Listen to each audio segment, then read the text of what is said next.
Assalamualaikum warahmatullahi wabarakatuh. Halo para rekan-rekan calon pendidik. Menjadi guru di era digital bukan lagi soal mentransfer pengetahuan, karena informasi sekarang bisa diakses siswa dalam satu kali klik. Jadi tantangan kita adalah bagaimana menjadi kompas atau penunjuk dan fasilitator bagi mereka yang membutuhkan, terutama bagi para siswa kita. Nah, untuk itu kita harus menyelesaikan dua misi besar. Pertama, memenuhi 4 kompetensi guru sebagai standar profesionalisme kita sebagai calon-calon guru. Dan yang kedua adalah menurunkan 4 keterampilan abad 21 atau yang kita kenal dengan 4C kepada seluruh siswa kita. Sebelumnya, perkenalkan, nama saya Rifka Amalia, salah satu mahasiswa Steinmagene, program studi pendidikan bahasa Inggris atau TEDx bahasa Inggris. Jadi mari kita bedah strategi implementasinya secara mendalam dan terarah. Jadi kita mulai dari penguatan kapasitas diri kita sendiri terlebih dahulu. Nah, yang pertama apa sih? Yang pertama adalah kompetensi pedagogik.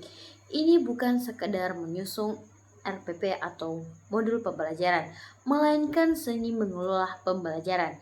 Nah, di sini strategi mendalamnya adalah menerapkan differentiated learning atau pembelajaran berdiferensiasi. Jadi di sini kita harus memetakan kesiapan belajar, minat, dan profil siswa. Di sini kita bisa melihat apakah mereka visual, auditory, atau kinestetik. Jadi di sini triknya adalah rancang satu topik dengan berbagai pilihan media. Misalnya, memadukan teks dengan video interaktif agar semua siswa merasa terfasilitasi. Nah, yang kedua adalah kompetensi kepribadian. Di sini guru adalah role model yang perilakunya diserap oleh siswa secara psikologis.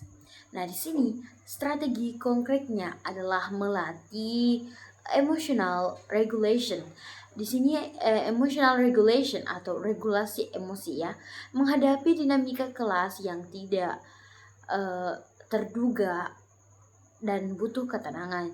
Jadi di sini kita harus memiliki atau kita harus menampilkan figur yang hangat, sabar, namun tetap memiliki batas ketegasan yang jelas atau assertive sehingga tercipta ruang kelas yang aman secara emosional. Nah, yang ketiga adalah kompetensi sosial.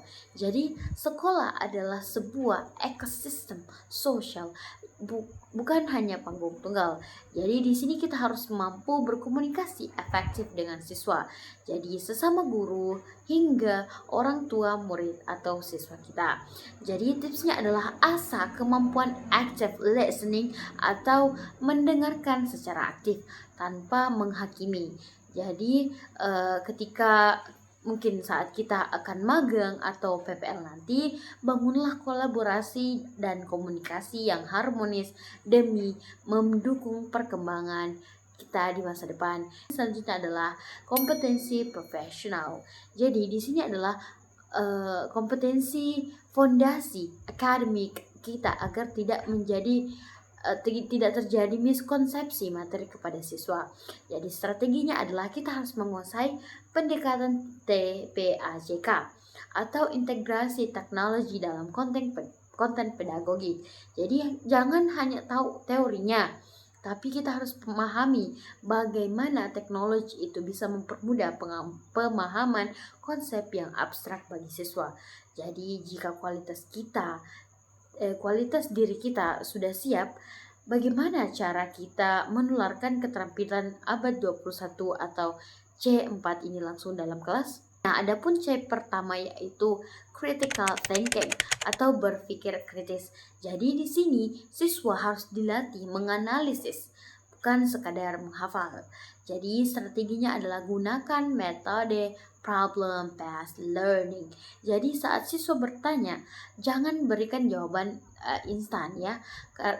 Lemparkan pertanyaan pemantik seperti mengapa fenomena ini bisa terjadi, atau Apa bukti yang mendukung argumenmu? Seperti itu. Jadi ini ditujukan agar logika berpikir mereka terstimulasi. C yang kedua adalah creativity atau kreativitas. Nah, jadi kreativitas hanya tumbuh di lingkungan yang minim tekanan dan menghargai orisinalitas. Jadi strateginya adalah berikan fleksibilitas pada output penugasan proyek. Jadi ketika kita mau memberikan tugas proyek atau di akhir, kita bisa membebaskan siswa memilih media presentasi mereka. Contoh, mereka mau berbentuk video pendek, infografis, atau laporan kreatif selama itu tetap masuk dalam indikator penilaian utama tetap terpenuhi. Collaboration atau kolaborasi.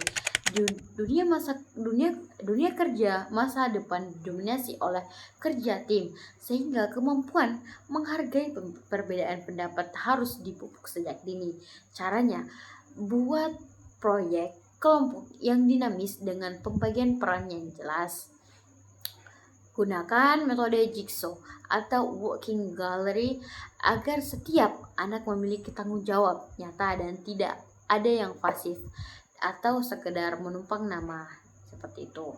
Nah, yang terakhir adalah communication atau komunikasi.